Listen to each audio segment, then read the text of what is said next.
대선을 앞두고 있어요. 그렇죠? 네. 6월 3일 날 대선이에요. 근데 이재명은 어디의 대통령 후보예요? 민주당 더불어민주당의 예, 대통령 예, 후보예요. 예. 이 사건이 그렇게 빨리 해서 파기환송을 시켜서 유죄를 만들었어요. 이것은 지금 사법실장이 얘기했듯이 실실 웃으면서 할 내용이 아니에요. 네? 네. 이런 일이 전원합의체로 빨리 할 일입니까? 원세훈은 주심이 배당되고 한 달 후에 전원합의체로 갔어요. 아시겠어요? 네, 알고 있습니다. 이 사건은 배당이 4월 22일 날 돼요. 그러면 4월 22일 날 배당하고 그리고 충분히 심의하고 숙고해서 판결을 내려야 돼요.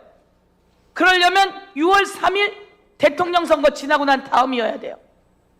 그런데 대법원은 이것을 배당도 되기 전에 지금 전원합의체라고 하는 말로 읽었다며 봤다며 그리고 파기환송시켜서 후보를 없애버리려고 했던 거예요. 무슨 얘기인지 알겠어요? 후보를 없애버리려고 했던 이 대법원의 조희대 대법원장이 이재명 사건은 대법에 올라오면 조희대가 알아서 해결하기로 했기 때문에 이재명은 대선 후보 되는 일이 없어 라고 하는 내용을 나는 제보를 받았고 여러 사람이 들었어요. 그런데 실제로 아주 중요한 시기에 조희대가 이재명을 날려버리는 거예요. 그런 상황 속에서 여러분은 4월 22일 날 배당되었다고 여러분의 기록에 나와 있는데 그 기록을 부정하면서 3월 며칠부터 읽었다는 둥 언제 올라왔다는 둥 이런 얘기를 하고 있는 거예요. 그리고 중요한 건 1심, 2심은 스캔이 되어 있다? 공부 좀 하세요. 공판은 스캔이 되어 있고 수사기록은 스캔이 되어 있어요? 안 되어 있어요? 다 되어 있습니다. 저희가 확인한 바로는 다 되어 있습니다. 공판 기록은 스캔이 되어 있고 수사 기록은 스캔이 되어 있지 않지요. 그것은 종이로 와야 해요. 그리고 중요한 건 이렇게 중요한 사건을 종이로 읽어야 되는 거 아닙니까? 종이로 돼야지 되는 거예요? 아니에요. 그 수사 기록에 전부 다 지문이 찍혀 있는 종이가 와야 돼요. 그런데 아주 예외로 스캔해서 보면 됩니까? 안 됩니까? 예, 사실 여러분은 이 모든 것이 잘못되었는데 지금 기록을 내놓고 있지 않은 거예요. 그런데 지금 나와서 마치 아무도 모르는 척 했다가 지금 아는 것처럼 나왔어요. 원세훈, 자 보세요. 이런 사건을 배당도 되기 전에 끌어다가 판단해서 35일 만에 5월 1일 날 판결이지만 단 이틀 만에 표결한 사례가 여러분의 법원 사례 중에 있어요, 없어요? 사법실장 여러 번 했다 그랬죠? 있어요, 없어요?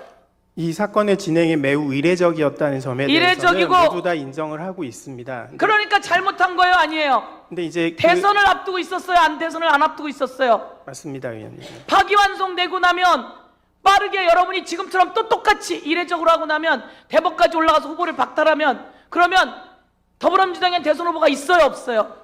없어지는 거예요. 그래서 여러분은 대선에 개입했다는 거예요.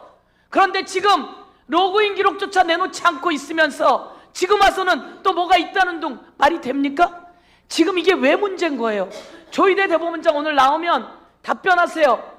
왜 그렇게 빨리 했는지, 왜 그렇게 빨리 파기환송을 했는지, 여지껏 조희대 대법원장은 그런 식의 판결을 내려본 적이 있는지, 천대엽 처장께서도 온갖 사람이 한 번도 그런 판결을 내려본 적이 없다는 겁니다. 그리고 아까 천대엽 처장님 얘기했잖아요. 형사사건 관련해서 전원합의체로 먼저 사건 기록을 본 적이 있습니까? 없다고 했어요. 대선 후보를 앞둔 이 시점에 조희대가 윤석열과 이야기하는 과정 속에서 이재명 사건이 대법에 올라오면 바로 처리하겠다고 해놓고 그것이 진짜 실제로 그렇게 일어났고 더불어민주당에서는 대선 후보가 없어질 뻔했고 그런데 지금 그래서 여러분 대법에서 이야기가 되는 거예요. 그런데 여러분은 어느 누구도 제대로 답변을 못해요. 왜? 이걸 어떻게 답변하냐고요. 이건 잘못됐잖아요. 이거는 조희대 대법원장의 대법관들의 대선 개입이에요. 이재명 대통령 후보 제거 작전이에요. 실패한 사법 쿠데타예요. 그럼 여기에 누군가 책임을 져야 되잖아요. 근데 어떻게 아무도 책임을 안 지죠? 조희대 대법원장이 책임을 지고 대법관들이 책임을 지고 아니면 여러분들이 책임을 져야죠. 아무도 책임을 지지 않잖아요. 이게 이 사건의 실체인 거예요.